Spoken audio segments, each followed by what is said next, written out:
each of the 6 that we do have today. But before we do get into that, we're going to take a look at some of the highlights here and just figure out exactly how T1 did get ahead and what FPX were trying to do in this game.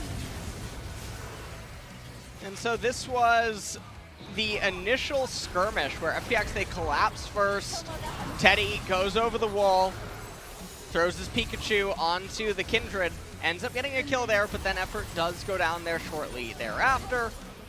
Chris landing a hook onto Teddy as well, but just barely able to escape. This is where FPX was really just confused, I think, with their decision. They knew that Faker was collapsing from the top, and LWX wasn't here yet, so they just funneled in after losing the Cloud Drake, and it's not the end of the world to lose the second Dragon of the game. In fact, it was to be expected with the way that everything was transpiring. And this was another one where Chris just really having a pretty off game, by the way, with the Nautilus.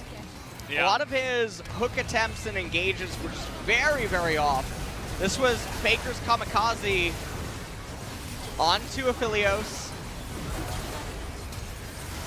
And, I mean, the game pretty much ended right there because this converted into the Infernal Soul Capture.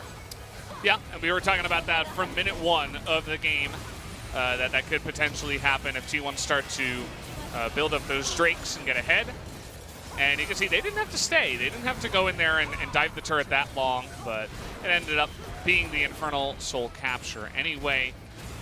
As you can see, Khan here desperately, he's like, okay, I'm level 15, you know, maybe I can get something going here, but I love the way that T1 just played front to back in a lot of these fights. Once the engage kind of failed from FPX, they immediately turned it around with big engages from Effort and even Teddy, you know, with the Fate's Call, able to help hit.